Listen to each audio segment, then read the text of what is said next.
né? Bom, boa noite a quem eu não falei boa noite. Quando vocês deixam muito para o final, isso acaba prejudicando. Por quê? Porque normalmente quando a gente deixa para o final, a gente não deixa somente uma disciplina, a gente acaba deixando várias. E aí o que acaba acontecendo? Às vezes tem uma oscilação de internet, às vezes há às vezes tem uma intercorrência que isso todo mundo está suscetível, e aí a gente acaba não fazendo. E bem, vocês sabem que o AVA, ele tem um peso grande aí nessas atividades, tá? Posso informar quem precisa realizar o AVA? Posso informar?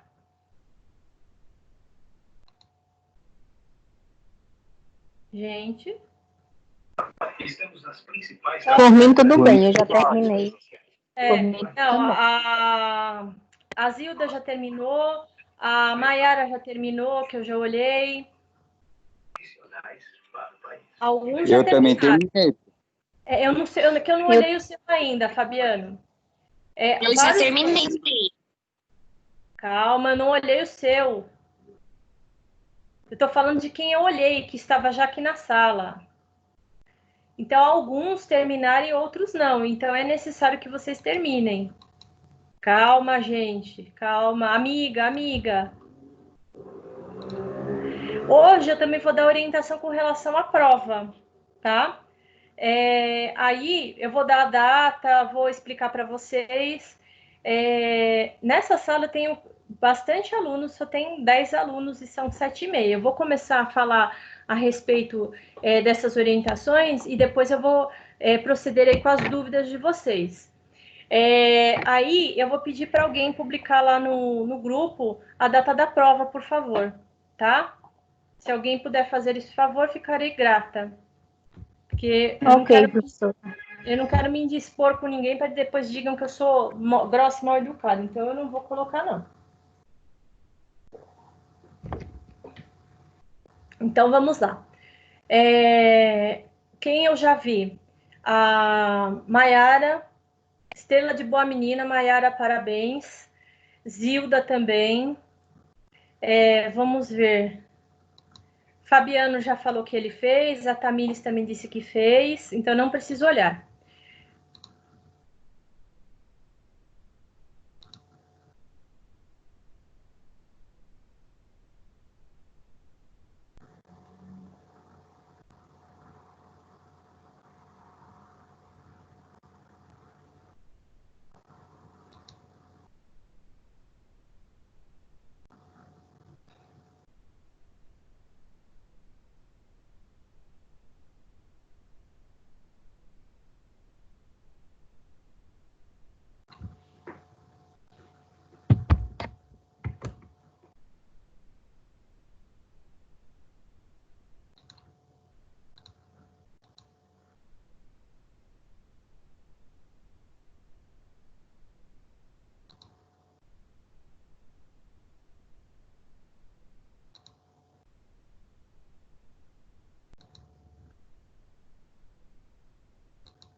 Gente, eu não estou conseguindo escutar a professora. Vocês estão?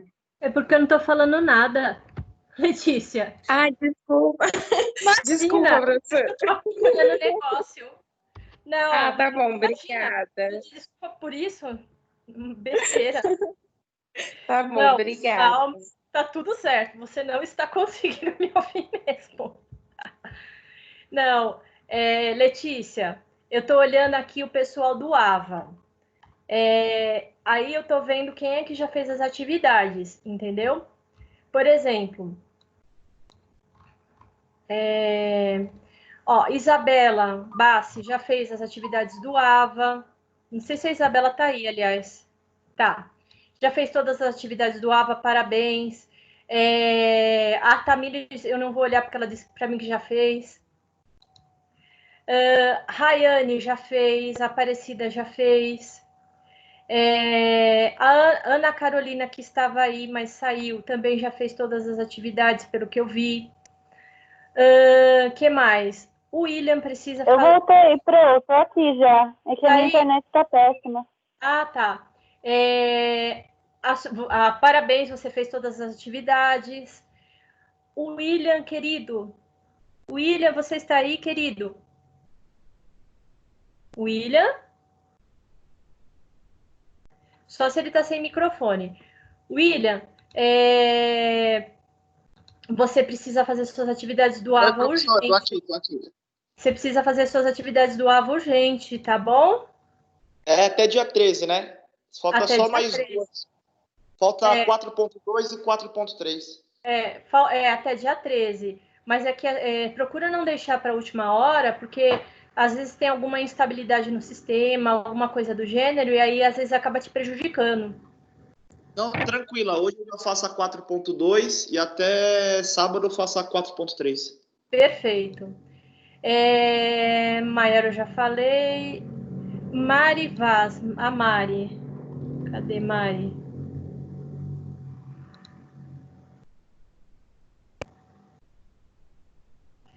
Eu até vejo que bastante pessoas já fizeram a maioria das atividades, mas é necessário que todos façam. Bom, Albert Henrique, eu não sei quem é. E eu já perguntei várias vezes e não me responde. A Marivalda fez todas também, parabéns. Oi, Mari é boa. professora. Tá no nome do meu filho, Albert Henrique. É a Jaqueline. Ô, Jaqueline, então peraí que eu já vou te falar. É que teve um Por dia que eu favor. perguntei e ninguém me falou, não sei o que aconteceu. Desculpa, eu não devo ter visto. Já até falaram que não era você, não. Até falaram que era uma outra pessoa. Jaqueline, Porque tá acontecendo. Meu filho não, vai trocar depois. Sem problemas. Não, quem eu não sei o nome, eu pergunto, né? Porque às vezes entra com nickname. Uhum.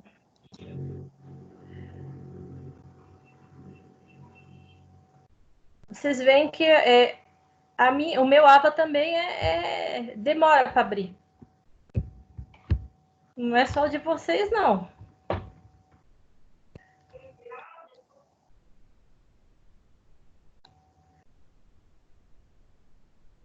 Jéssica, não sei se. A Jaqueline fez. Jennifer fez. Jéssica precisa fazer. Não está aí, mas precisa fazer. Bom, aqui o pessoalzinho que está aí hoje, a maioria já fez. É um ou outro que precisa encerrar as suas atividades.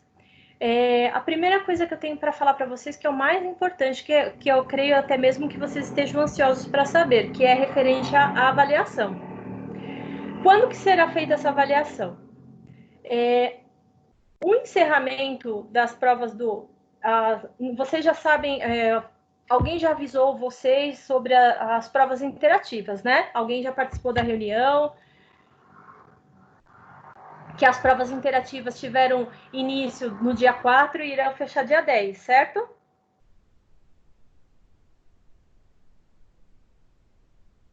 Certo? Sim, pro. Sim. Já que a gente falou na reunião de ontem. Então perfeito. Então eu não vou nem me estender a esse, como é que se diz? Esse tema. Ontem nós tivemos também ontem foi quarta, na terça-feira nós tivemos uma reunião com a Jaqueline e ela nos informou que a B2 será realizada do dia 15 até o dia 19. Só que as notas terão que ser lançadas até dia 20 de manhã. Ou seja, se eu for, como combinado com a nossa coordenadora, ela nos orientou que essa prova ficasse à disposição de vocês durante 48 horas, assim como foi a anterior. Como nós temos esse prazo para publicar as notas, se eu colocar a prova disponível a partir do dia 18, que seria o dia da prova de vocês, eu não consigo lançar as notas, certo? Porque vocês não terão as 48 horas. Então, a prova de vocês, ela vai ficar disponível a partir do dia 17/6. Marquem aí na agenda de vocês.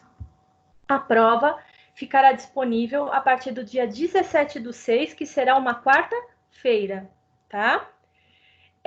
E aí, ficará disponível do dia 17/6 às 19 horas até dia 19/6 às 19 horas, certo? Por mim, poderia ficar até antes, não teria problema algum. Mas, para não ficar ruim para ninguém, tá? Então, nós vamos estipular aí o dia 16. 17. Todo mundo entendeu o porquê que eu tô colocando essa prova? Vou disponibilizá-la antes da data? Antes da quinta-feira? Sim, Pro. Sim. Sim. Pessoal, depois, como vocês viram que eu tenho 41 alunos nessa disciplina, embora não tenha, nem todos frequentem, né? As pessoas que estão aqui hoje são as pessoas que normalmente estão na aula mesmo, salvo um ou outro que não está aí hoje, tá? Às vezes, o que acontece? Se eu deixo a orientação lá, eu sou grossa. Se eu deixo a orientação lá, eu não sou, como é que se diz? Clara. Eu vou deixar essa orientação lá no AVA. Mas, se alguém puder publicar lá no grupo de vocês que a prova estará disponível a partir do dia 16, eu fico grata. Eu até vou colocar, a prova estará a partir do dia 16, mas eu não vou me estender nas orientações. Por quê? Porque eu quero que entre no AVA para olhar. Na realidade, o ideal seria que todos estivessem aqui agora, né? Mas como cada um tem os seus poréns, né, para não estarem disponíveis hoje, eu espero, né, de coração que as pessoas abram a aula de hoje e ouçam essas orientações. Mas eu sei que a maioria não abre a aula no YouTube, tá? Então, fiquem atentos, porque, de repente, a mente de vocês pode trair vocês e vocês acabarem por pensar que a prova estará disponível até sábado. E não vai estar disponível até sábado, e sim até sexta-feira, tá bom? Então, fiquem atentos à data. Lembrando que essa prova, ela vale 4.000 pontos, tá? Ela vale bastante. Nós não sabemos ainda se serão 10 questões ou 15 questões. No entanto, não haverão questões dissertativas, tá?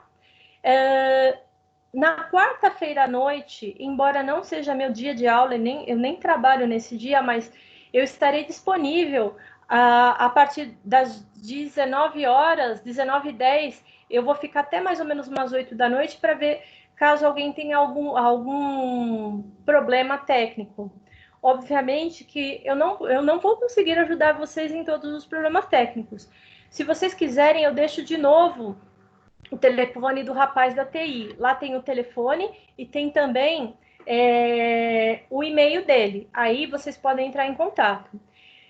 Por que eu sempre falo para vocês não deixem para a última hora a prova? Porque a gente pode ter as indisponibilidades técnicas, né? Às vezes o sistema está sobrecarregado, né? Com outros alunos de outros cursos também. Lembrando que no período da noite é onde nós temos o maior número de alunos, portanto, o sistema ele realmente fica sobrecarregado, tá? Outra coisa, assim como a minha internet, a internet de vocês às vezes também oscila, certo? Então, tudo isso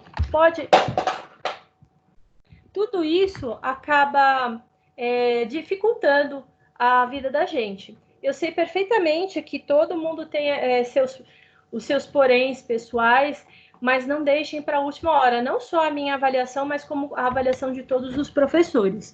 Por quê? Porque às vezes acaba acontecendo de ter algum tipo de indisponibilidade técnica, às vezes a nossa internet também não é...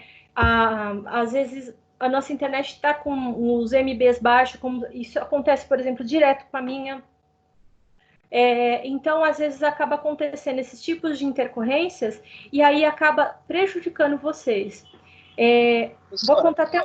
Oi, pode falar? Oi, uma sugestão, que foi o que eu fiz e para mim deu tudo certo, eu não tive problema. Sim. Quem tiver disponibilidade, quem puder, as provas está realizando de madrugada, vamos dizer assim, a partir da meia-noite, 1h, é muito mais tranquilo, é muito mais fácil, você não tem problema nenhum, tanto de carregar quanto de acessar. Foi o que eu fiz e eu consegui fazer todas sem problema algum.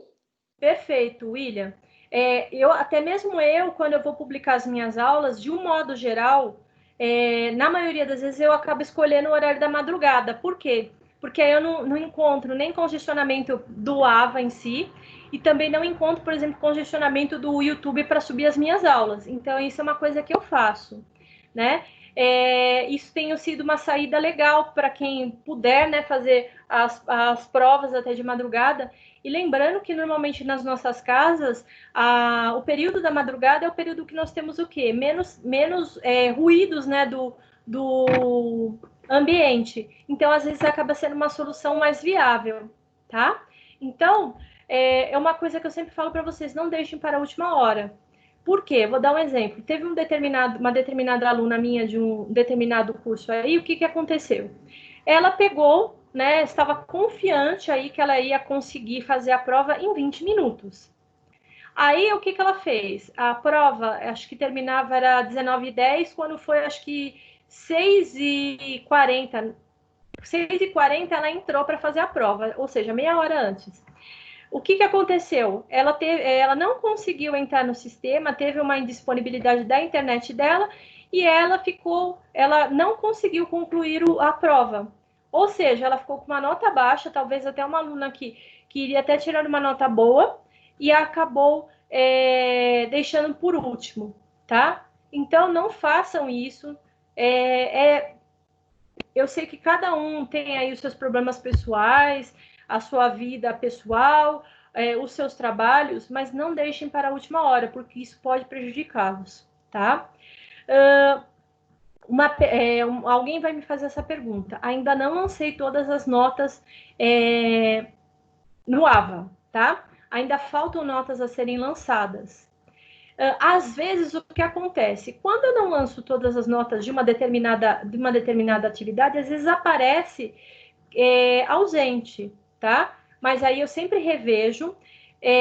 Quando eu terminar de lançar todas as notas, eu vou colocar no grupo assim. Pessoal, lancei todas as notas. Aí eu vou pedir um favor para vocês. Confiram, vejam se todos os lançamentos estão lá. E aí, entre em contato, por exemplo, se aconteceu de não subir a sua nota e você fez aquela atividade, entre em contato comigo. Gente, lembre-se que eu sou humana e também estou sujeita a erros, assim como estou sujeita aos erros da tecnologia. Então, se tiver que pedir uma retificação, tal, eu peço. Às vezes demora um pouquinho para entrar, eu peço, não tem problema algum, tá? Mas lembre-se que eu também estou suscetível a erros e também estou suscetível a esses poréns da tecnologia, tá? Só falar comigo não tem problema nenhum, tá? Assim como, por exemplo, teve uma colega específica que ela tinha esquecido de anexar o trabalho dela. O que eu fiz? Entrei em contato, ela anexou, beleza. Não tem problema quanto a isso. Dando para ajudar nesse sentido, não tem problema. Agora, eu não faço milagres também. Então, aí sim, vocês entrem em contato comigo no particular, falou, professora, teve uma atividade X que eu enviei para você, eu tô sem nota, você pode verificar?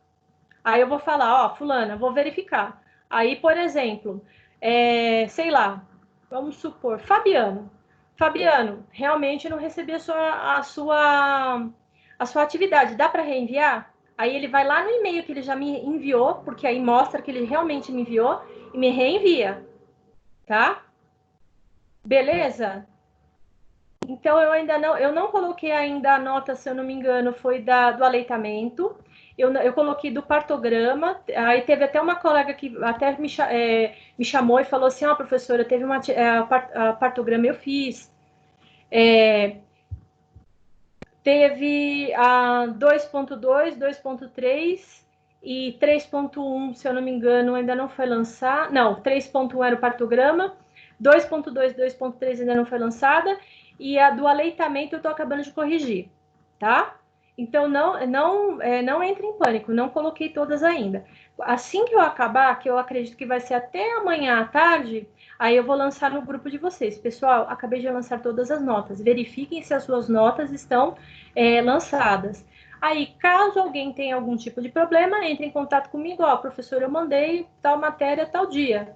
Você pode verificar? Verifico. Ó, fulana, veio sem anexo. Ó, fulana, não recebi.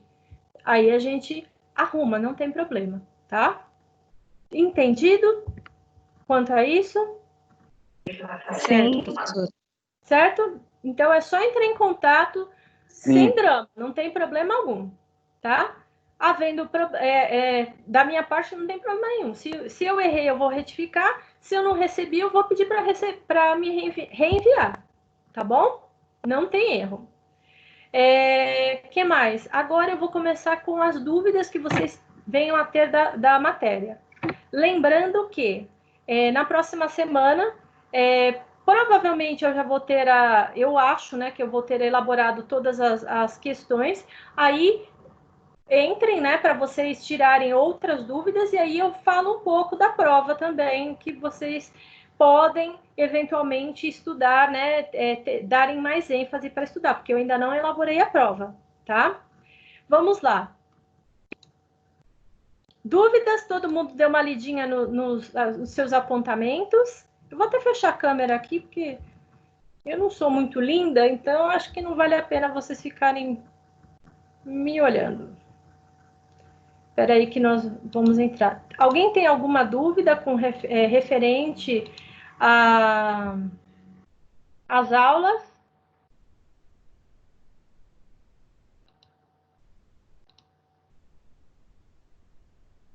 Na próxima semana, Oi? Eu fiquei meio com dúvida sobre a candidíase mamária, que não foi muito explicada. Aí, na hora de fazer a pesquisa, deu meio uma confusão, assim, pelo menos para mim. Ah, beleza. Ótimo. Ótima pergunta. Então, vamos lá. Eu estou até achando aqui os slides das aulas, porque dependendo do que me perguntar, eu abro o slide e mostro. A candidíase mamária, ela é um tipo de cândida, normalmente ela é ligada às mulheres que têm candidíase vaginal. Ou então, também acontece, pode ser com relação a isso, aí a mulher não tem higiene e acaba, como a criança ela acaba sendo mamando, e o mamilo, ele fica o quê? Ele fica úmido quando a criança é amamentada, certo? E tem uma outra situação que também ocorre, a transmissão aí da candidíase mamária, que é quando a criança ela tem o que a candidíase oral. A candidíase oral na criança, principalmente nos bebês, é muito comum. E aí, quando a criança ela tem a candidíase oral, ela acaba transmitindo, né, para as mamas da mãe. Normalmente, o que acontece? Quando tem essa candidíase mamária, tem que se tratar, né? E aí, o tratamento vai depender também da extensão, né? Do comprometimento, porque a candidíase, ela dói, a pele fica extremamente friável da região mamária. Que mais? Muitas vezes a mulher, ela precisa Também utilizar, às vezes, antifúngico oral, tá? E passar a pomada. A pomada, ele acaba... toda vez que a mulher vai amamentar, ela acaba tendo que ser tirada naquele momento, né? Higienizar a região e dar mama para a criança. E concomitante, a criança tem que ser tratada. Normalmente, o tratamento para candidíase oral na criança é feito com anistatina oral, tá? Dependendo do comprometimento da mama, às vezes é necessário até que se pare a... Como é que se diz? A amamentação, tá? Consegui esclarecer? Sim, obrigada. Imagina. Alguma outra dúvida referente ao tema das complicações com relação à amamentação? Porque além dessas complicações, né, que são realmente patologias, por exemplo, a mastite, que eu até falei em aula, foi da mastite, foi do engurgitamento mamário, que ele é, por exemplo, ele é extremamente comum, né, para as mulheres aí que foram mães ou acompanharam o nascimento e o crescimento dos sobrinhos, é o famoso empedramento do leite, tá? Por exemplo, o engurgitamento mamário ele é extremamente comum e muitas vezes o que acaba acontecendo? As mulheres acabam sendo mal orientadas, né? Porque toda vez que você vai amamentar o bebê, o ideal é que se esvazie a mama toda, certo? E outra, tem mulheres que têm uma produção grande de leite. Muitas vezes a gente acaba também sendo orientados por quem? Pelos nossos familiares. E aí os nossos familiares acabam orientando o quê? A jogar água quente na região para desfazer aquele... Fica empedrado mesmo, fica parecendo pedra. Para desfazer aqueles nódulos. Só que, à medida que se joga água quente, eu vou promover o quê? Uma vasodilatação local e logo essa vasodilatação vai fazer com que se tenha o quê? Um aumento da produção. Então, o grande problema com relação à amamentação é o quê? Que todas essas orientações elas deveriam ser feitas quando? Durante o pré-natal. Até mesmo porque, durante o pré-natal, quando nós fazemos as consultas de enfermagem, nós deveríamos orientar a mãe a preparar as mamas, ficar um período do dia, por exemplo, sem sutiã, exatamente para tornar o bico, né, do seio, né, o mamilo e o bico menos sensível, né, porque é uma pele muito sensível. Que mais? Uma coisa que a gente também orienta, mas às vezes se torna um pouco inviável para as mulheres é o quê? O banho de sol, tomar banho de sol sem a blusa. Óbvio que não vai pegar, abrir a janela da casa e ficar com as mãos para fora da casa.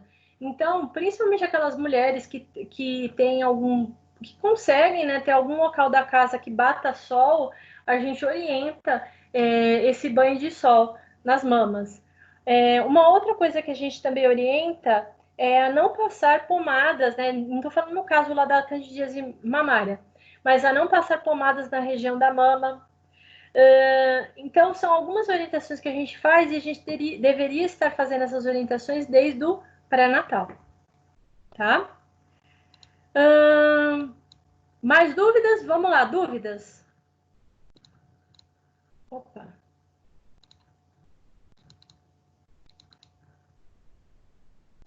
Alguém tem alguma dúvida com relação aqui à preparação do parto?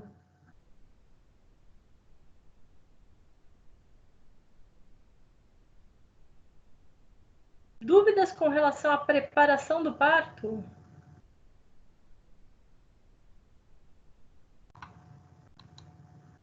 Queridos alunos, vocês estão aí? Pro, eu tenho uma dúvida, mas não em relação a isso. Eu tenho uma dúvida com relação ao teste do pezinho. Pode mandar, vamos lá.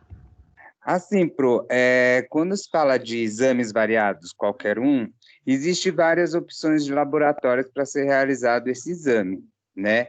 Assim, uma dúvida que eu fiquei, eu posso ter entendido errado, que os testes do pezinhos, quem faz o laudo, que verifica essas coisas, é a PAI, não é isso? Em São Paulo? Isso.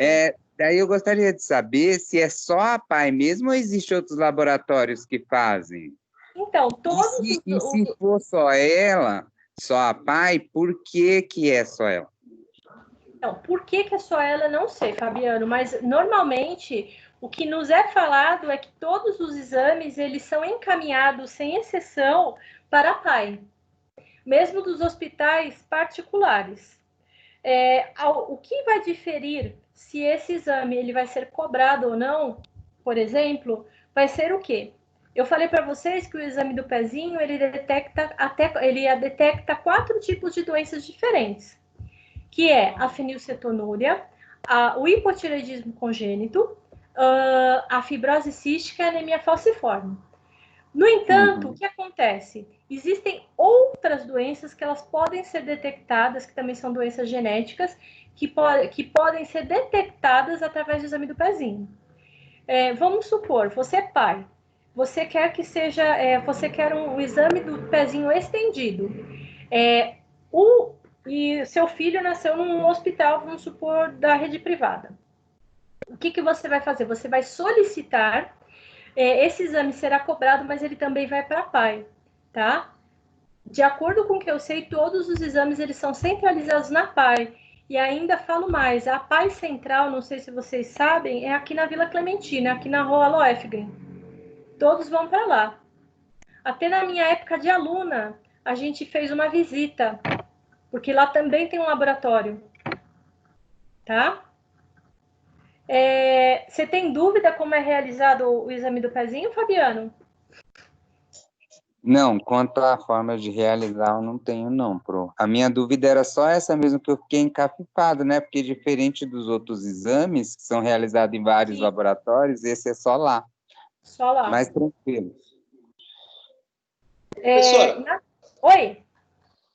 Pode se falar. a senhora puder comentar um pouco das técnicas do exame do pezinho, e a coleta, ela é feita por nós, enfermeiros, assim como o teste do ouvidinho, do olhinho também, a coleta é feita pelos enfermeiros? Então, vamos lá. O teste do pezinho, na verdade, ele pode ser realizado por qualquer um da equipe de enfermagem. Mas tem que ser uma pessoa que seja habilitada. Então, normalmente, no alojamento conjunto, todas as pessoas, né, em geral, elas são habilitadas para realizar esse teste, incluindo os enfermeiros, tá? Então, é diferente de alguns exames que só nós podemos coletá-lo.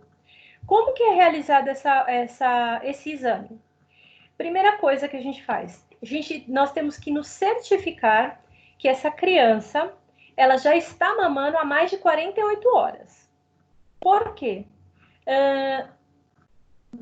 Por exemplo, a fenilcetonúria, ela é uma doença que ela é uma doença genética que a criança ela não consegue, ela não tem uma enzima específica para carregar a fenilalanina no nosso corpo. O que acontece? A fenilalanina ela é presente em inúmeros grupos alimentícios e principalmente no leite, tá? Se a criança ela não foi amamentar, ela não está ingerindo leite há mais de 48 horas, por exemplo, a fenilcetonúria ela não vai ser detectada no sangue da criança, tá? Porque precisa de 48 horas para começar a ter esse catabólito, né, que é a fenilalanina livre no sangue, pelo menos 48 horas, tá?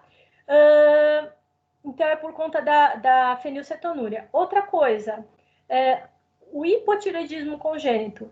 Lembre-se que, até então, todos os hormônios que a criança ela possuía, eles eram vindos de quem? Da mãe. Então, para ter esse hiato aí entre o nascimento e a alta, é necessário que a criança comece a produzir também.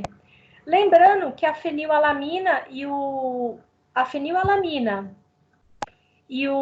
hipotireoidismo congênito são duas doenças que são graves, porque elas podem levar a retardo mental, porque esses catabólitos, eles ficam, como é que se diz? Eles se depositam no cérebro e eles levam a retardo mental. As outras duas doenças, que é a fibrose cística e a anemia falciforme, são doenças que vocês vão me perguntar por que o hipotireoidismo pode levar ao retardo mental. Lembre-se que o hipotireoidismo ele é um hormônio, né? Ele vem do sistema endócrino. Para que ele seja produzido, você tem que ter a produção pela hipófise do TSH.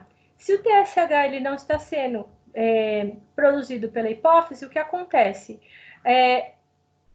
Logo, o organismo ele não vai ter o feedback negativo da glândula tireoide para fabricar esse hormônio. E não sei se vocês já ouviram falar numa expressão que chama-se cretinismo. Já ouviram falar nisso? Ou não? Cretinismo é o nome, acredite, apesar de ser cretino sendo um xingamento, cretinismo se refere à doença, né? A doença provocada pelo hipotireoidismo congênito. Normalmente, quando a criança tem hipotireoidismo congênito, ela não cresce e o cérebro não desenvolve. Então, nós temos que nos certificar que essa criança está sendo alimentada há pelo menos 48 horas. Está sendo alimentado já durante 48 horas, normalmente a coleta desse exame, ela culmina quando? Geralmente ela culmina com a saída dessa criança, né, a alta dessa criança para o seu domicílio. Portanto, o que acontece? Essa criança, ela tem alta, tá? E a gente colhe logo antes dessa alta. Como que nós fazemos? Normalmente, a gente pede para que a mãe esteja presente, para que ela possa carregar a criança possa ficar segura.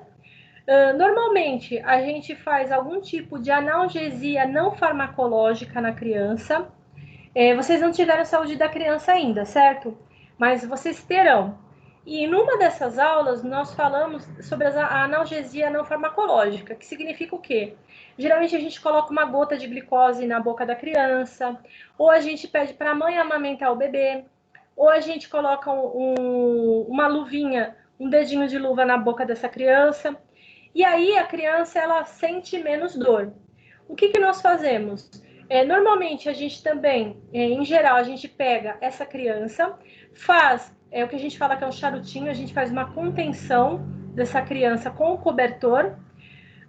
Depois disso, depois dessa contenção, o que a gente faz? A gente só expõe o pezinho que vai ser coletado esse exame. Nós fazemos a antisepsia do calcanhar dessa criança, com álcool a 70%, e nós fazemos uma punção dessa região. Deixa eu ver se eu tenho aqui na aula. A punção que nós fazemos é com uma lanceta. Geralmente, essa punção, a gente pega um cartão, tá? Um cartão que ele já vem lá da PAI. Esse cartão, ele é feito com papel filtro e a gente tem que preencher com essa gota, né, de sangue. Se o meu computador funcionar, espera só um pouquinho. Nós temos que preencher todos esses círculos que eu vou mostrar para vocês com sangue. Deixa eu ver se está nessa aula aqui.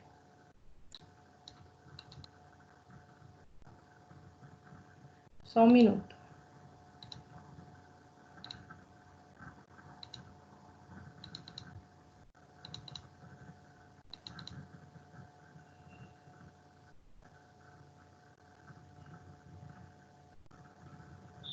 Está na unidade 4, seção 3, professora. Na aula a senhora postou.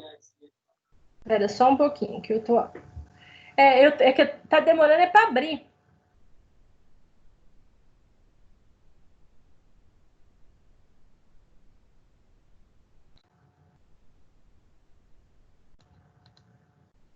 A demora é para abrir.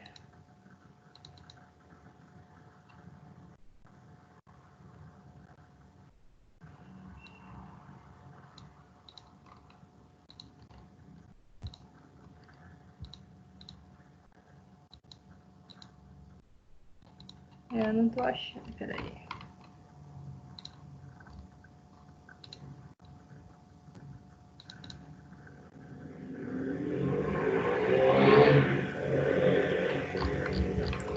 Eu quero mostrar o papel filtro.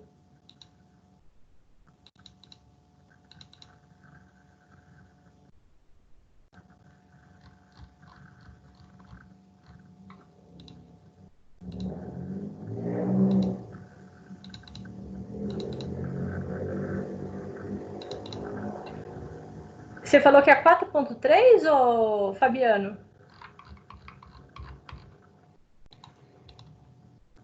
Isso, Pro. Eu tô com ele aberto aqui, é a 4.3. 4.3, assistência ao puerpério 2. Isso. Achei. Muito bem, Fabiano. Deixa eu...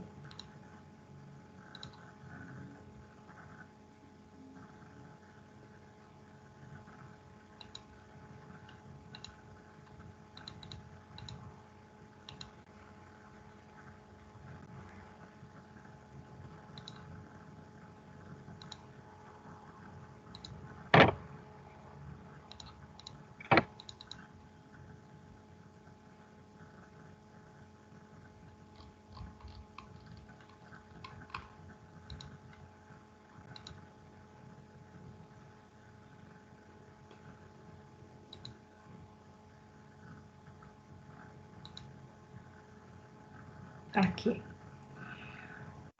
Não sei se dá para vocês verem. Quando a gente faz a punção, normalmente a gente não deixa a criança que nem nessa figura aqui. A gente geralmente faz uma contenção com o cobertor, deixa só o pezinho que a gente vai fazer a punção do calcanhar à vista, tá? Então, o que a gente faz? A gente pega com o polegar e o indicador, a gente vai meio que... a gente não vai exatamente espremer o pé, mas a gente vai dando uma pulsada naquela região e vai preenchendo esses círculos, esses 5 círculos. Depois que nós preenchemos esses 5 círculos, o que a gente faz? A gente pega, deixa esse papel pendurado para secar. Nós acondicionamos dentro de um plástico, tá? E aí é enviado para num horário que é hábil, que normalmente a gente colhe todos os do dia, deixa secando e depois a gente envia para aceder, tá? Não sei se deu para ter uma ideia. Geralmente a gente faz isso daqui, como eu falei para vocês, com uma lanceta, tá? Como eu havia falado, se houver, geralmente, até acho que foi a Rayane que falou a respeito, normalmente, quando tem algum resultado que é positivo, o que acontece? Geralmente, essa criança, né, e essa mãe é convocada para uma recoleta, tá? Crianças que nascem prematuras, a gente também tem como é que se diz? A gente também acaba colhendo em até 1 semana após o nascimento da criança, tá? Então, tem alguns critérios. Como eu falei para vocês, a gente nunca colhe antes das primeiras 48 horas, porque pode haver falso positivo ou falso negativo. Sempre a criança tem que estar alimentada pelo menos 48 horas. E Geralmente, as crianças prematuras é colhido em uma semana de vida e geralmente, quando é uma prematuridade extrema, aí é feita uma recoleta após um mês, tá? É dessa forma que procede. Mais alguma dúvida com relação ao exame do pezinho? Mais alguma dúvida? Minha não, Pro. Obrigado. Não. Não, Pro. Não. Oi? Eu tenho uma dúvida, mas não é sobre o teste de pezinho em si. Não, pode ser sobre outra coisa. Pode falar. O teste do suor, que é feito no bebê, que diagnostica a fibrose cística, pode ser coletado por quem? Pelo médico? Só pelo médico ou o enfermeiro também pode coletar? O enfermeiro também pode coletar, mas geralmente ele é feito em algum centro de referência, o teste do suor. Além do teste do suor, para ver para quem... Deixa eu explicar para o pessoal o que a gente está falando. O que a Betina está perguntando é o seguinte: quando as crianças têm fibrose cística, que é uma doença que também é detectada através do exame do pezinho, principalmente há muitos anos atrás, o teste do pezinho ele só fazia o diagnóstico de hipotireoidismo congênito e fenilcetonúria. Ele não era feito de fibrose cística. O que acontecia? Muitas crianças acabavam voltando ao hospital com pneumonias de repetição. E aí, investigava-se se essa criança ela tinha refluxo gastroesofágico, se ela tinha uma fístula traqueoesofágica, e às vezes a criança não tinha nada. E aí, começava-se a desconfiar, por exemplo, da fibrose cística, que é uma doença que ela provoca uma viscosidade das secreções. Essa viscosidade das secreções devido ao aumento de sódio no organismo. E aí, uma das formas de detectar esse aumento substancial de sódio no organismo é através do exame do suor, onde é colhido esse suor da criança e é enviado, feito, e aí é dosado a quantidade de sódio, e dependendo do resultado que nos vem, é sugestivo, tá? De fibrose cística, tá? Normalmente, o que eles fazem? É feito algum tipo de... como é que eu vou explicar? Esse exame do suor ele é feito num lugar especializado, geralmente é um centro de referência.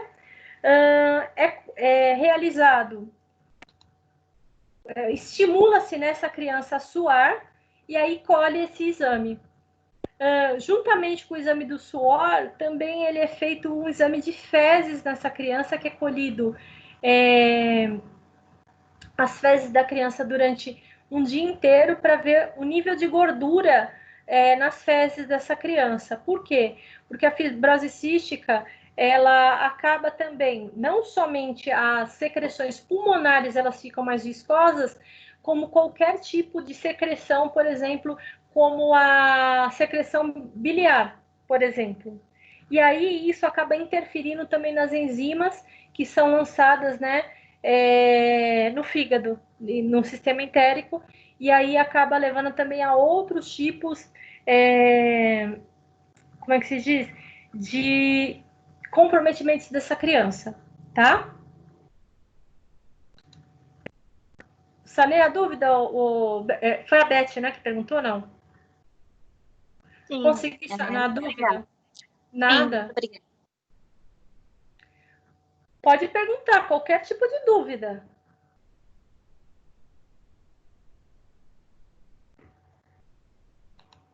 Sobre a febre puerperal, alguém tem dúvida? Por que ela ocorre?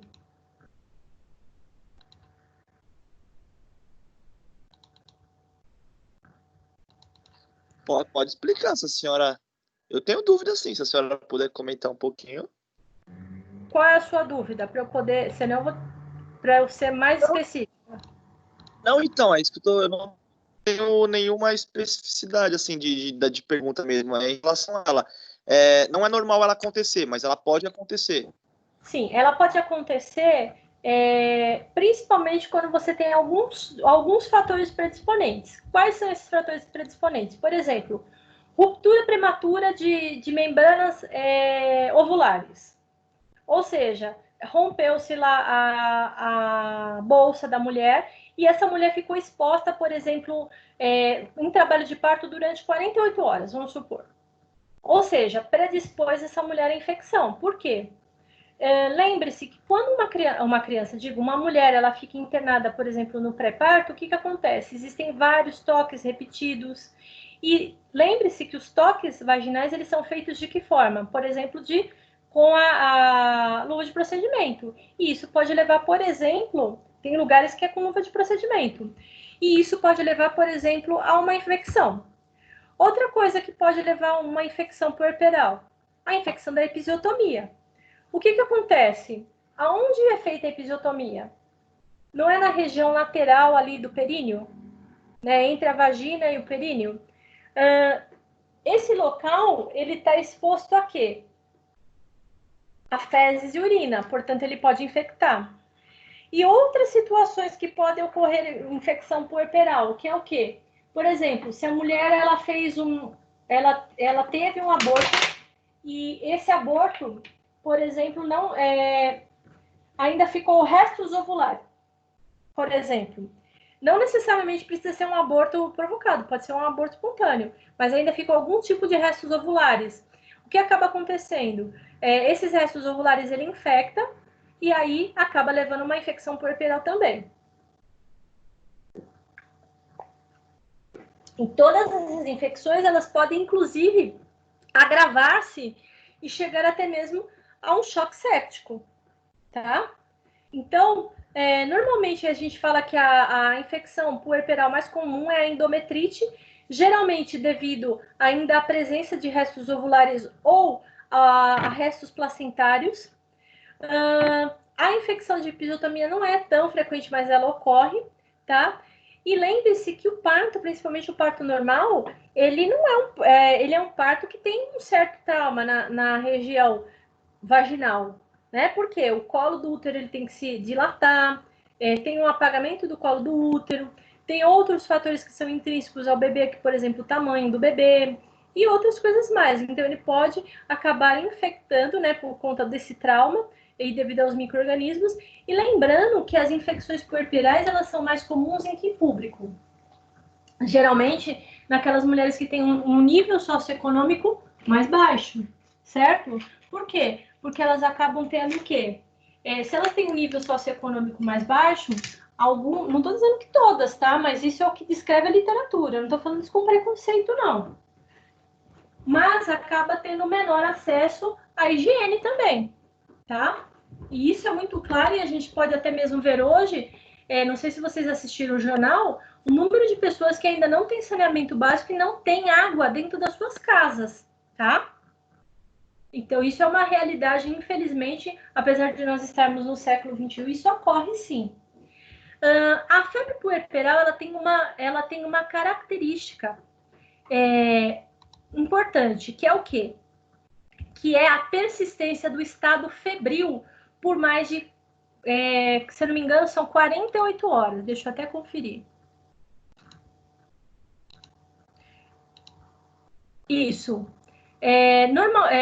A febre, ela aparece em até 24 horas, mas ela persiste em até 48 horas, tá? Ela se torna persistente. Então, isso, para nós, é um indicativo de infecção puerperal. Outra coisa que nos dá um indicativo de infecção puerperal é o quê?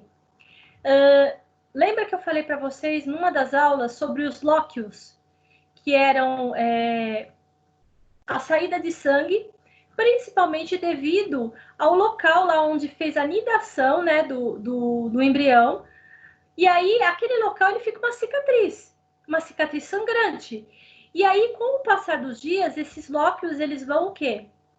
Eles vão diminuindo a sua intensidade e mudando a sua cor. Começa com os lóquios rubros, depois, se eu não me engano, deixa eu lembrar, que eu não me lembro de cor. Primeiro são os rubros, que ele fica mais ou menos até 5 dias. até chegar no mais clarinho de todos, que seria seroso, tá? Aí o que acontece? Se esses lóquios já dentro da maternidade, a gente pergunta quais são quais são os aspectos do lóquio, ou a gente até mesmo pede para ver, tá? O que nós fazemos? Se esses lóquios eles estão com um cheiro, por exemplo, ruim, nós vamos ter um indicativo que possivelmente ali pode existir o quê? Uma infecção, certo? Então, a loquiação normalmente ela acaba tendo um cheiro ruim. Ó, os lóquios, ele começa com rubra, eu falei uma coisa errada, é do primeiro ao terceiro dia. Fusca, que é do terceiro ao 10º dia. Flava, que seria do 12º ao 20º dia, e o alba, que é a partir do 20º dia até o final. Então, essa loquiação, que parece até uma menstruação, mas é o sangramento devido a essa cicatriz, digamos, que fica no útero. E aí, o que acaba acontecendo? Esses lóquios, quando está na fase rubra, que normalmente ele fica o quê? Ele fica de aspecto vermelho vivo, como o primeiro dia da menstruação para quem é mulher, né? O primeiro dia da menstruação da gente é o dia que mais vem sangue, certo? O que acaba acontecendo? Ele tem um aspecto vermelho vivo, às vezes tem até coágulos. A mesma coisa é o lóquio rubra. Quando esse lóquio ele sai com com o cheiro ruim e acaba tendo até aspecto também, juntamente com os lóquios, saem pus, o que acaba acontecendo? A gente também desconfia de uma infecção puerperal, tá? Professora, mas Diga. esse estado febril, essa febre puerperal, ela é necessariamente ligada a essa possível infecção, ou ela pode estar somente também ligada com a inflamação do trauma que foi o nascimento ali, o parto? Ou ela automaticamente tem que estar associada à infecção? Não, vamos lá. Toda vez que você tem algum tipo de injúria no corpo, vocês devem ter aprendido isso, inclusive, em centro cirúrgico. Até 24 horas após um processo cirúrgico, aí vocês vão falar para mim, Vanessa, mas parto não é cirúrgico, mas tem trauma, não tem, como você disse? Até 24 horas, você pode ter uma febre, ou então esse paciente ele pode estar subfebril, tá? Aí ele até está dentro da normalidade. Mas vamos supor, passou-se 48 horas e essa paciente ela está com uma temperatura elevada, aí você acaba desconfiando também de uma possível infecção, tá? A febre, no livro de vocês, ela fala que é acima de 38. Geralmente é um pouco mais, 38,2 e tal. Quando você tem só injúria digamos assim, para o organismo ele ter esse processo de reparo, geralmente o paciente ele fica como subfebril, 37,5, 37,7, não passa disso, tá? Não sei se... E aí a gente vai ter outros sinais e sintomas que a gente também vai associar à infecção, que é o quê? Além da febre, o útero doloroso, o cheiro, o odor mal cheiroso da loquiação, às vezes com aspecto purulento, tá? O mal-estar geral dessa paciente. Então, tudo isso acaba nos dando uma pista que pode ser uma infecção puerperal. Normalmente, quando você tem uma infecção puerperal, o que vai ser feito como terapêutica? A principal delas vai ser o quê? A instalação, né, de antibiótico terapia. Quando essa mulher ainda ela está dentro do hospital, o que acontece? É oferecido a essa mulher a antibiótico terapia endovenosa. E aí, havendo melhora, né, dessa infecção, é até enviado para o domicílio, mas com medicação VO. Geralmente é cefalexina que eles dão. Mas tem algumas mulheres que acabam tendo realmente uma queda no estado geral E com isso, acaba acontecendo o quê? Elas acabam tendo que ficar um tempo mais prolongado internadas, né, para fazer essa antibiótico terapia toda lá, tá? Ok. Ok? Pode perguntar outras coisas, o William. E todos, né? Não só o William, qualquer pessoa que esteja com dúvidas, fique à vontade para perguntar. Que afinal, temas não nos faltam. Professora, Diga. No caso da amamentação, suponhamos que a mãe ela é HIV positivo, ela tem sei lá, hepatite, algum outro tipo de coisa que pode ser passado para o bebê. Como que é na maternidade, no caso? Essa mãe ela não pode amamentar, ela é proibida de amamentar esse bebê? Sim. Ou como que funciona? Como que a enfermagem ela se porta diante dessa situação? Porque se a mãe falar, não, eu vou amamentar, ela é proibida? Como que funciona? Obviamente que existe o livre-arbítrio, mas a gente orienta, não só nós, como o corpo médico também orienta essa mulher a não fazer isso. E explica, inclusive, quais são as implicações para isso, certo? Então, a gente orienta. O que a gente faz? Vamos supor, orientei a mulher que ela é HIV positiva, ela não pode amamentar. Por quê? O tratamento dela é igual ao das outras. Concorda? Exatamente igual. Né? E aí, o que a gente faz? A gente orienta. Se ela fala, não, eu vou amamentar de qualquer maneira, tal, uma das coisas que a gente faz é o quê? Se reunir com o corpo médico, explicar a situação, anotar isso no prontuário, tá? Muitas vezes, a gente chama também a psicóloga para intervir, tá? Por quê? Para a mulher, ela não está entendendo que ela não pode amamentar, é porque está vendo o quê? Algum conflito psicológico aí, de não aceitação, por exemplo, da doença. Por isso é importante a orientação da mulher quando? Durante o pré-natal. E isso acaba não acontecendo, né? Infelizmente. Não é algo que acontece sempre, essa orientação. E por conta disso, a gente acaba tendo o quê? Acaba acontecendo. Por isso também, por exemplo, com relação ao HIV, feito o exame do HIV lá no início da gravidez, né, no início do pré-natal, também é realizado um teste rápido no momento do parto, né? Exatamente para não haver esse tipo de risco para o bebê. Hoje em dia, se vocês fizerem algum tipo de pesquisa referente ao HIV, vocês vão ver que o HIV hoje, a transmissão vertical para a criança, ela está quase que zerada. Por quê?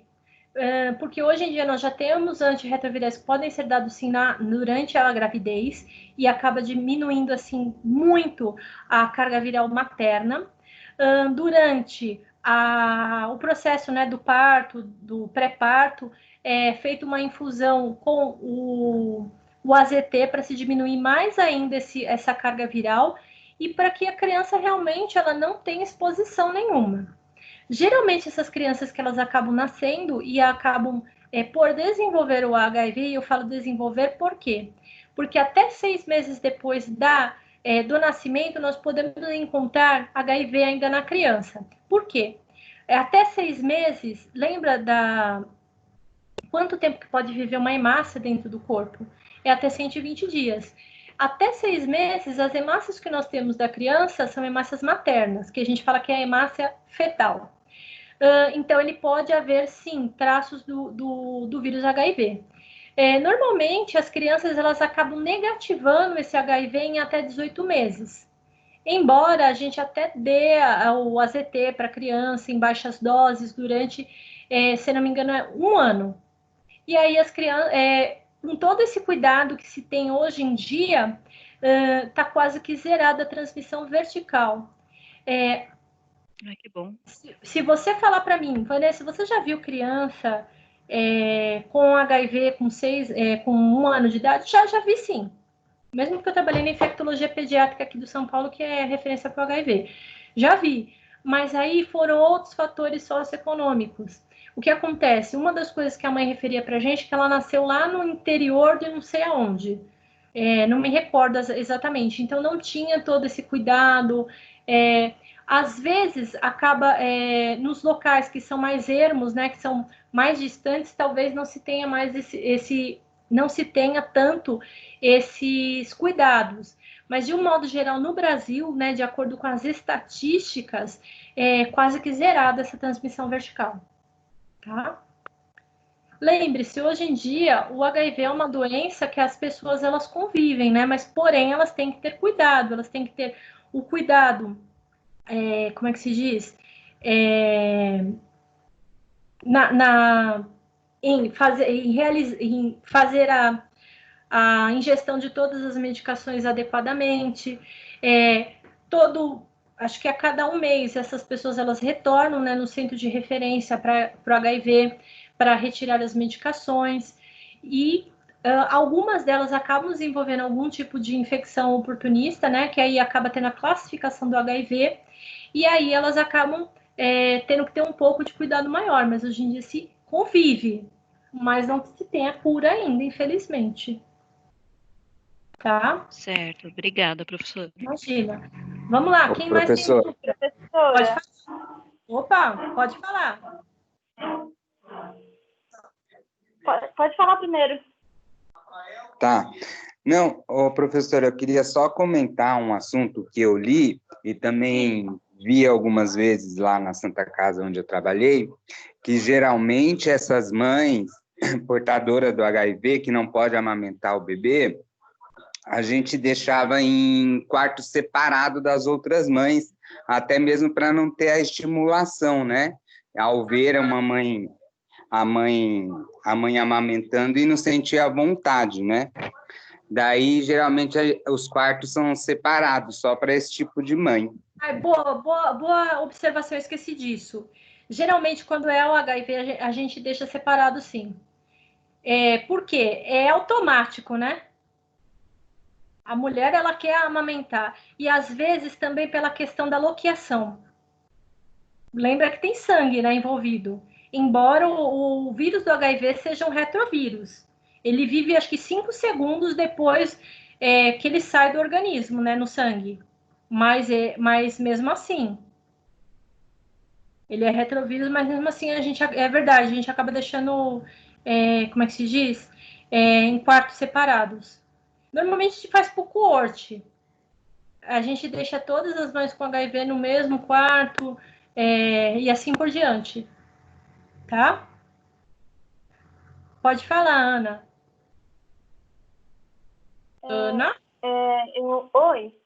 Pode falar. Eu gostaria de saber por que uma das contraindicações do alojamento conjunto é quando o bebê nasce prematuro, sendo que tem vários estudos que falam muito sobre os benefícios, inclusive incentivando o método canguru e tudo mais, que traz muitos benefícios pro bebê. Por que quando ele nasce prematuro, esse alojamento conjunto é contraindicado, em alguns casos?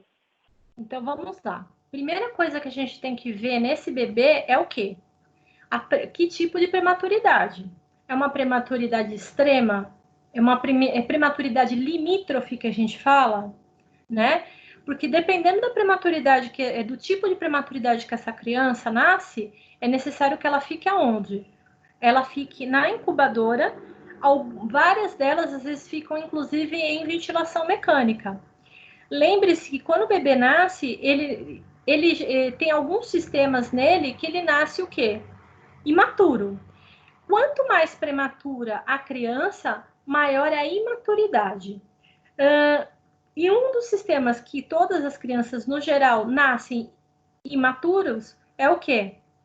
O sistema imunológico. Portanto, esse é um dos motivos pelos quais a gente acaba não deixando as crianças prematuras dentro do alojamento conjunto. Outra situação. Normalmente, as crianças prematuras, elas podem ter algo que a gente fala que é a apneia. de até 20 segundos, e ela é fisiológica.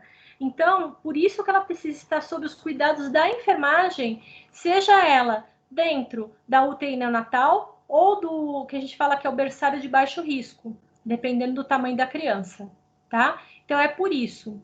O método canguru, como que nós fazemos? Geralmente, ele é um método que ele pode ser empregado, sim, com a prematuridade, mas a gente também avalia o peso da criança. O peso da criança para o método canguru, se eu não me engano, é a partir de 1,5 kg. E aí, mesmo que a criança esteja entubada, a mãe pode fazer, mas ela fica tipo, inicialmente ela começa com 20 minutos, tá? Ela começa com 20 minutos ficando com a criança. Para quem eu não falei a respeito de método canguru, mesmo porque não foi abordado nos temas, mas já que a gente tem a oportunidade, eu vou falar para vocês. O método canguru, ele é um método, na verdade, que ele foi um método que foi observado principalmente nos povos andinos, tá? Onde as mulheres colocavam as crianças sob o seu peito, colocavam uma faixa de tecido, né? Um lençol, um tecido, e elas andavam com essas crianças coladas, né, digamos assim, na região do tórax dela. O que acontece? Qual é o objetivo e a vantagem do método canguru? Primeiro, a criança passou aonde os X meses de gestação que ela ficou dentro da mãe, dentro do útero. Na verdade, o método canguru, ele acaba mimetizando o que? O útero materno. Então, com isso também, o que acaba acontecendo? Ele acaba estimulando, né, estimula, né, esse ganho de calor da criança, e ele estimula o vínculo materno, embora ele possa ser feito pelo pai também, tá? O que nós podemos falar ainda mais no método canguru? Que ele tem essas limitações, e uma das limitações é o quê? Se a criança está instável, se ela tem menos de 1,5 kg, então aí acaba se contraindicando. Mas assim que a criança ela fica estável, essa criança ela já é liberada para, como é que se diz? Ela já é liberada para a realização do método canguru. Só que normalmente o método canguru, quando essa criança está internada ou no berçário de baixo risco ou na UTI neonatal, ele não é liberado no alojamento conjunto, e sim dentro dessas duas unidades que eu falei para vocês, tá? Não sei se deu para esclarecer. Outra coisa que o método... Sim, obrigada, Pro. Só fazendo mais uma observação. Outra coisa que o método canguru... Aliás, quem for fazer TCC... lá no final do curso, é um tema legal para fazer, viu? Outra coisa, o método canguru, ele, como eu falei para vocês, ele favorece o vínculo. Até mesmo na psicologia, quando a gente fala do nascimento, tem um autor na psicologia que é o Winnicott, e ele escreveu um livro que ele fala o seguinte, é o bebê esperado e o bebê real. Todo mundo tem um bebê Se eu perguntar para todas vocês, mulheres, vocês vão falar para vocês que vocês têm um tipo ideal de bebê que vocês imaginaram que o filho de vocês ia ser assim. Ou vai ser. Uma vai falar que imaginou cabeludinho, gordinho. Outro vai falar que imaginou cabeludinho, cabelo pretinho, com outro cabelo loirinho. O outro sem cabelo. O outro bem gordinho, bochechudo. Só que aí, quando chega a criança prematura... Chega uma criança como? Não é uma criança bonitinha. É a criança magrinha, né? Porque ele ainda não teve aquele tempo de ganho de peso, né? Que é feito no último trimestre da gravidez. É aquela criança magrinha. Cara de joelho. Cara de joelho. Eu não ia falar isso, porque senão o pessoal vai me bater. Cara de joelho. E aí, a mãe, ela acaba o quê? Digamos assim, ela se decepciona. E psicologicamente isso para a mãe é ruim. Então, a partir do momento que ela faz o método canguru, ela vai formando vínculo com aquela criança. E isso psicologicamente para a mãe é bom. E para a criança melhor ainda, tá? Então, o método canguru é um método que ele oferece muitas vantagens. Professora, Diga. Jaqueline, eu tenho alguma dúvida sobre os pessários. Se oferece algum risco para a mulher e se teria que, no caso, ela passar no ginecologista antes, né? Porque, no caso, minha mãe, ela pensa, eu falei a respeito, ela gostou muito, porque ela tem medo de cirurgia, né? Sim. E só que eu fico meio cismada sem passar no ginecologista, sem ter uma recomendação. Você está falando do berçário? E tem algumas... porque tem entendi algumas clínicas que eu estava vendo. Oi? Eu não entendi a sua pergunta. É a respeito dos pessários que coloca. Eu estava lendo a respeito. Você quer dizer as casas de parto? Oi? As casas de parto? Não, os pessários mesmo. Pessário? Que é tipo uns anéis que coloca quando a mulher está mais velha e já teve alguns partos e começa. Eu vi um vídeo a respeito disso. Certo. Eu não sei te falar a respeito disso, viu, Jaqueline? Não sei te falar. Eu acho que o que você está querendo me falar é sobre as cirurgias, sobre a perineoplastia, não é? Então, quando a pessoa não quer fazer a cirurgia, a Doris havia mandado um vídeo para a gente ver a respeito desses pessários, sabe? Que a pessoa vai, eu andei pesquisando e tem clínicas que colocam. E como minha mãe tem muito medo de cirurgia, eu pensei que seria uma boa ideia, né? No caso. Então, mas aí nesse caso específico, geralmente tem que se fazer uma avaliação ginecológica para se ver qual o tipo de prolapso que tem. Agora, eu entendi agora o que você quis dizer. Para ver qual o tipo de prolapso que se tem. Por quê? Existe prolapso, se não me engano, grau 1, grau 2, até grau 4. E às vezes o que acontece somente esse pessário não adianta. Às vezes tem que fazer realmente uma perineoplastia. Ah, entendi. Porque lá eles têm, mas tem uma consulta com a fisioterapeuta da mulher. Ah, tá. Porque a fisioterapia, eu tenho uma amiga que é fisioterapeuta, ela me explicou mais ou menos o que acontece. A fisioterapia ela tem uma nova especialização que é a fisioterapia ginecológica. Essa fisioterapia ginecológica ela serve para algumas coisas. Entre elas, para quê? Às vezes tem mulheres que têm, por exemplo, que a gente fala que é a queda de períneo, né? A gente, geralmente, elas têm um grau 1, e aí, com exercícios que a fisioterapeuta passa, ela consegue restabelecer, fortalecer essa musculatura do períneo e nem precisar fazer cirurgia. Por isso que tem uma consulta com a fisioterapeuta. Tá? Ah, entendi. Aí ela conseguiria avaliar, né? Ou seria melhor um ginecologista? Então, acho que os dois profissionais seriam de bom tamanho para avaliar.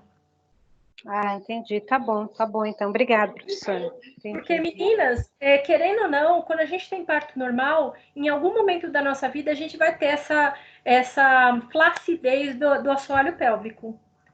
Querendo ou não, a gente sempre tem. Né? Só que o que vai depender vai ser o estágio que a gente tem.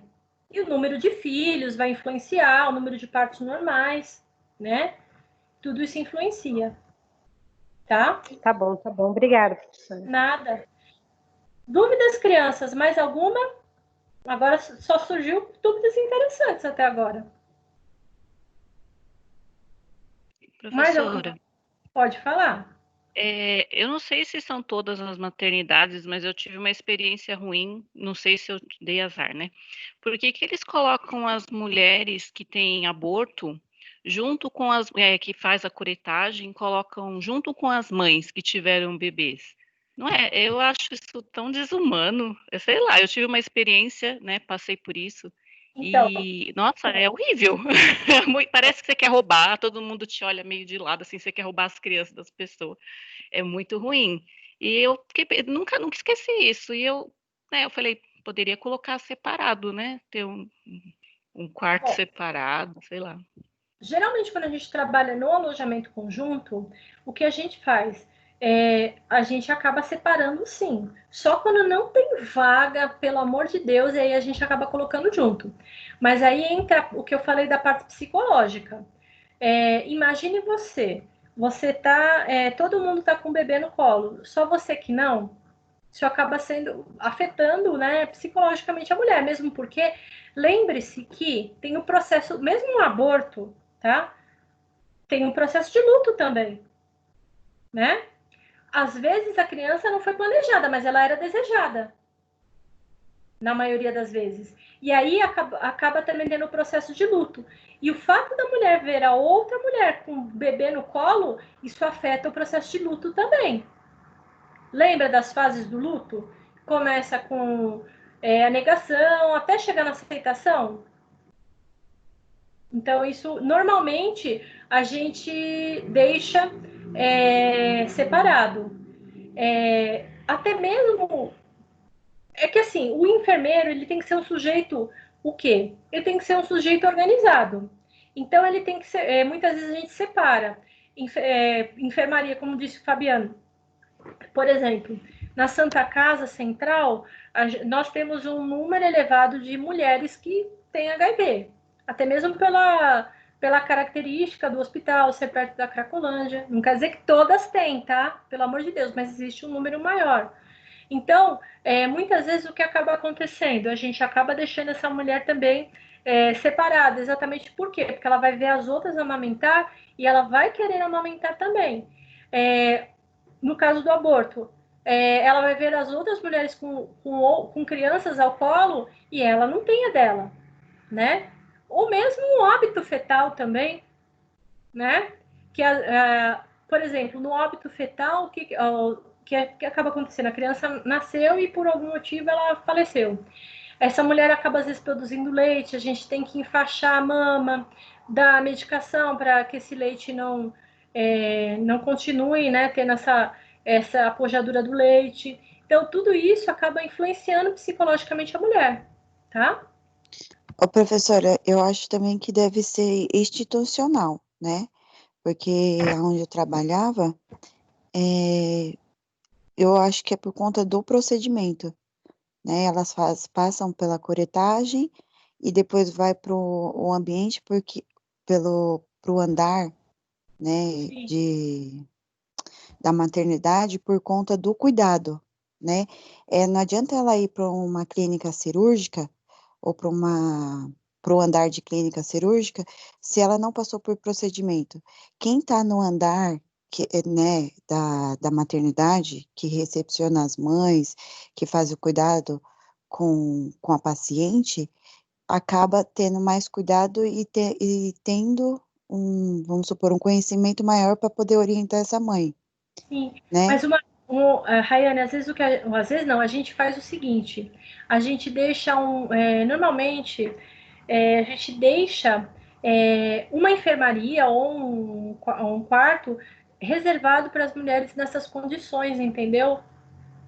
Mesmo no alojamento conjunto. Lá não tinha, não. Eu não sei do alojamento conjunto, mas no particular eu sei que não tem, né? Mas devido ao cuidado, né, da perda, dela estar carregando o bebê, quem fica é as meninas que já recepcionam os bebês mesmo com a mãe, faz orientação da pega, e eu acho que é por conta disso que ela deve ter se sentido mal, né? De ficar no mesmo andar com as mesmas pessoas que estavam tendo. E eu já passei por muitas situações assim, dentro do centro cirúrgico, né? De ter, num final de semana, um plantão com aborto e uma gestante, né? De uma tá chorando num canto aqui, num leito, e a outra contente, não vendo a hora de ir embora. É bem ruim mesmo, abala o psicológico, e cabe a nós, enfermeiros, técnicos de enfermagem, orientar nesse momento, que, né, aí a gente troca aquela empatia, a humanização em base do nosso conhecimento, em confortá-la. E com o procedimento de curetagem, né, fica bastante dolorido e tudo. Então, a gente manda ela para o mesmo andar, porque as meninas lá vão fazer o cuidado necessário para ela, Sim. né? Ela não vai para outro andar, assim, porque ela teve um aborto. A gente Então, não manda. normalmente a gente faz isso. A gente mantém no mesmo local, mas a gente deixa numa enfermaria separada. Entendi. Tá bom? Tá bom, obrigada, menina. Alguém tem mais alguma dúvida? Ou podemos encerrar?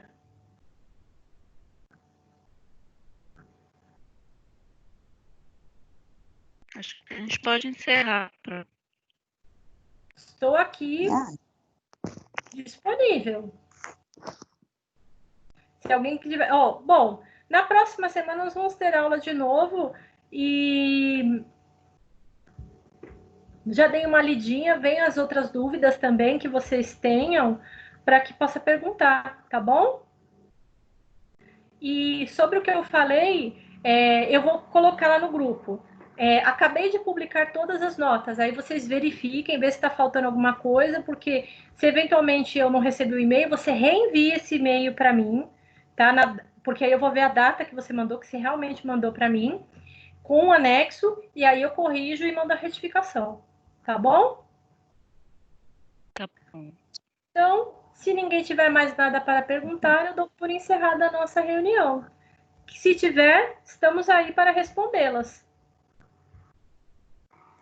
Pode ser sobre a amamentação, sobre pré-parto, sobre o que quiser. Tá bom, então, professora. Vou mais uma perguntinha aí, rapidinho. Pode mandar. Quanto a mulher, ela tem um mamilo sendo plano ou invertido, que ela vai ter a dificuldade de amamentar. E existem técnicas específicas, porque eu nunca ouvi falar nada a respeito de alguma técnica específica de estimulação para poder estar melhorando isso. E se realmente isso tem efeito, porque anatomicamente ela tem um mamilo plano ou invertido, e esses estímulos, ele de fato tem resultado? Tem resultado sim. No mamilo plano, a gente tem mais resultado, porque normalmente o mamilo plano é aquele mamilo que você estimula ele com a mão mesmo, e ele fica maior, certo? Agora, o que a gente tem mais problema é com o mamilo invertido. O que a gente faz? Normalmente, a gente tem algumas técnicas que hoje em dia, na realidade, não são mais utilizadas. Uma delas, a gente vai estimulando, né? O mais a gente faz é o quê? A estimulação com a mão, tá? E ele vai... A gente, às vezes, leva um dia inteiro e ele vai saindo para fora. Mas demora horas para isso acontecer. Antigamente, a gente fazia uma estimulação com a seringa. A gente fazia da seguinte forma: a gente pegava a seringa, tirava o êmbolo, colocava uma sonda na ponta da seringa e uma seringa na ponta na outra ponta, cortava um pedaço da sonda e encaixava a seringa na outra ponta. Então a gente ia puxando esse mamilo, digamos assim, até ele sair para fora. Só que hoje em dia a sociedade aí de mastologia, a Sociedade Brasileira de Pediatria, ela acaba não recomendando mais esse tipo de prática. Por quê? Porque o fato de você acabar puxando esse mamilo para fora acabava estimulando, tornando ele mais propenso a como é que se diz? A fissuras. Então, por isso que a gente não faz mais. Tá? Não sei se eu consegui sanar a dúvida. Sim. Então, tá ótimo. Mais alguma pergunta? Pode perguntar mais, William. Se tiver outras dúvidas, pode perguntar. Não, deixa para a próxima aula também. Tá bom, deixa para a próxima aula, que vai ser bem-vinda também. Com certeza. Se ninguém mais tiver alguma dúvida para perguntar, estarei encerrando. Se tiver, manda ver. Estou aqui para isso.